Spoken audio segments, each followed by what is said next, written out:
All right, year in review, Lane Bryant division.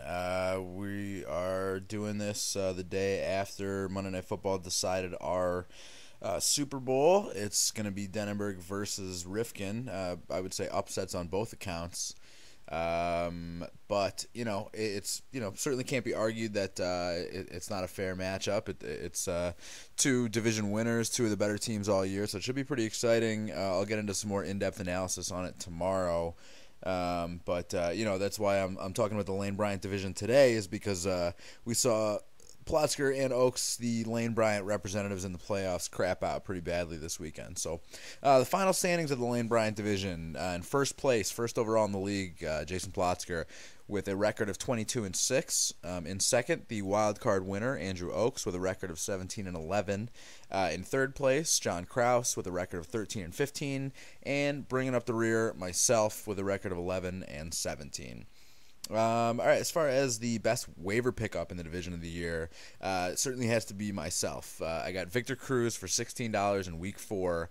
I said on the podcast at that time that Cruz has really high upside and that the Giants' offensive arrow is kind of pointing up, and I was definitely right. The Giants have had sort of an up and down season, but their passing offense has been pretty nasty, and you can make the argument that Cruz has been their best receiver.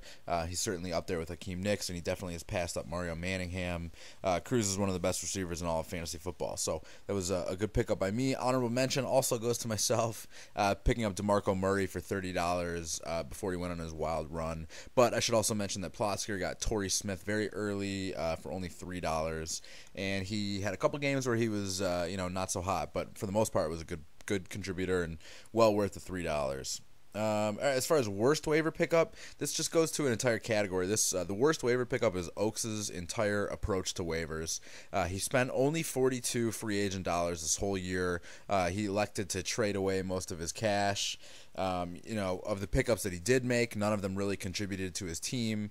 He obviously, you can't take it away from him that he won the wild card and made it, but it was because of his big trade, which we'll touch on a little bit later. Honorable mention for worst waiver pickup of the year: Plotzker spending $50 on Ryan Grant, and Kraus spending $31 on Cadillac Williams in week 2.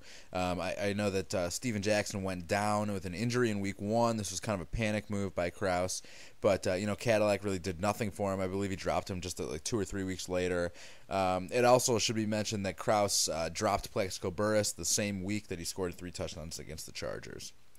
All right, at the draft, the best draft pick, Aaron Rodgers for $93. And I know that normally the best draft pick is a player that you got for cheap that really outperformed or did whatever. And $93 is a ton of money. But really, I mean, Rodgers put up the points of 2 to 3 players every week. It's well worth the money Plotzker dropped on him. $93 is nothing for the points that Aaron Rodgers scored. He's the number 1 player in all of fantasy this year. So it's definitely the best draft pick. There's a reason he won the league, and that reason is named Aaron Rodgers. As far as honorable mention for best draft pick, I got Marshawn Lynch for $12. Started off very slowly, but was really sick down the stretch. And I also drafted Steve Smith for only $3. Those are both great draft picks for great prices, but it should be noted that I benched Marshawn Lynch pretty much when I needed him most, and I traded away Steve Smith for absolutely nothing. Also, honorable mention for best draft pick, Kraus got really good value out of Matt Hasselbeck for $8. As far as the worst draft pick from the Lane Bryant division, Josh Freeman to Oaks for $50. At the time, no one could really fault Oaks for this. I believe Freeman was one of the first 10 quarterbacks taken. Freeman put up really nice stats in 2010. He had a 10-win season, but he's just been terrible this year. He's turned it over really frequently. He's rarely thrown for more than 1 touchdown a game. His rushing yards and rushing touchdowns have kind of evaporated. Obviously that was a $50 down the drain. Honorable mention, Plotzker dropping $42 on LeGarrette Blount.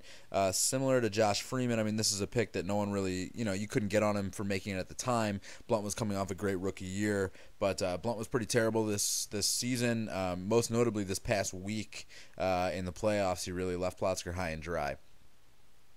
All right, as far as the best trade of the year, I think this is pretty evident.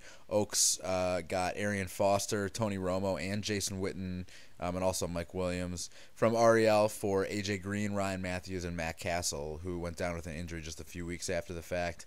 This trade has been pretty well documented, so I'm not going to spend too much time analyzing it, except that it should be noted that Oaks, is now left with no real solid keeper options. I mean, he's got a couple guys he can look at, but, nothing great. In a season in which he didn't win his division, he didn't win a playoff game, he had to split third place cash with Denenberg. He only won weekly high points once.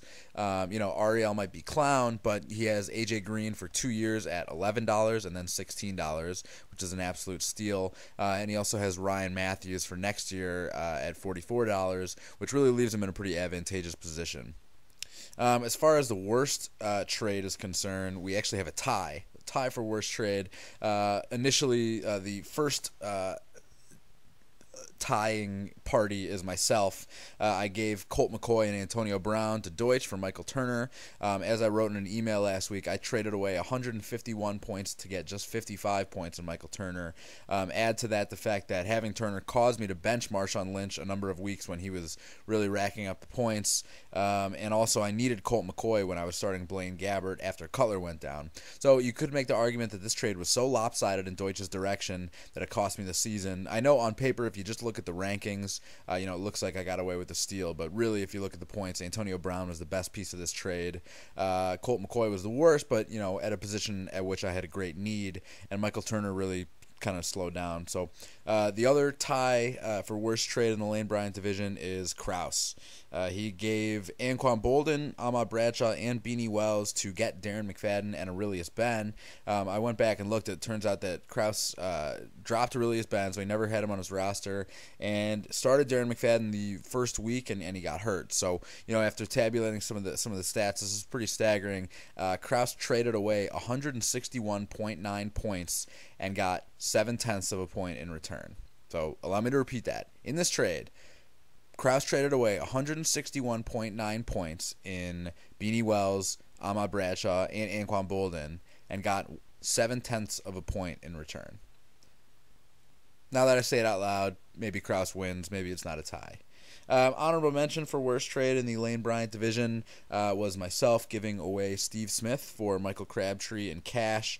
Crabtree actually ended up being kind of decent, but not nearly as good as Steve Smith, and it was just a stupid move by me. I totally missed out on getting Carson Palmer. And also myself giving away Owen Daniels for Blaine Gabbert turned out to be pretty stupid. As far as the biggest margin of victory in the Lane Bryant division, Week 7, Plotzker lost to Oaks by a score of 127.9 to 55.58. So Oaks beat Plotzker by more than 72 points. That might be the largest margin of victory in the league this year. I haven't looked, but it's certainly up there. As far as the longest win streak, Plotzker, to much to no one's surprise, is there. He actually had 2 separate 8-game winning streaks at different points in the season, which buoyed him to his 22-win season. And the longest losing streak, unfortunately, myself, I finished the season on a skid, losing 6 games in a row. As far as weekly high points are concerned, Oaks, myself, and Plotzker each won weekly high points one time. Kraus never did. Of the three of us, Plotz put up 115.78 points in Week 6. I put up 134.94 points in Week 11, and Oaks put up a staggering 155.68 points in Week 4. All right, and the matchup of the year in the Lane Bryant division. This one was pretty exciting. It was in Week 10, Oaks versus Plotzker. I wrote this in the Monday morning update that morning before the game took place, the Monday night game took place. I said, similar situation as Ariel's matchup with Plotzker, except Oaks, as he frequently does, has an ace up his sleeve. With a 31.68 point lead, Oaks would be a little nervous facing the Rogers-Nelson duo if he didn't also have Greg Jennings going tonight. Jennings is guaranteed to eat into a big chunk of Rogers' points, and it will be very difficult for Plotzker to overcome this deficit. But, as we all know, that's exactly what he did. Rogers threw a late touchdown to Jordy Nelson that put up Plotzker for good, in the waning minutes there, despite Greg Jennings scoring what looked like would be the matchup-winning touchdown a little bit earlier in the game. So that was pretty exciting. It was a tough loss for Oaks. It didn't end up making that big of a deal as Plotzker won the division by a few games, but, who knows what would have happened. As far as the division is concerned, the Lane Bryant division, we did win the overall, standings compared to the other two divisions. But what do we have to show for it? Really, we have no representatives in the Super Bowl, despite putting up half the playoff teams in the league, and we hopefully we'll be getting a dinner out of it. But for the most part, bragging rights, we don't really have them. So unfortunately, it was a pretty mediocre season for the Lane Bryant division, despite some money being allotted to some of our members. And that's about it. So tomorrow we'll have the year in review for the Shame of Sherwood division. Also have a little playoff, a little Super Bowl preview. So thanks for listening, and that's it. Go Bears.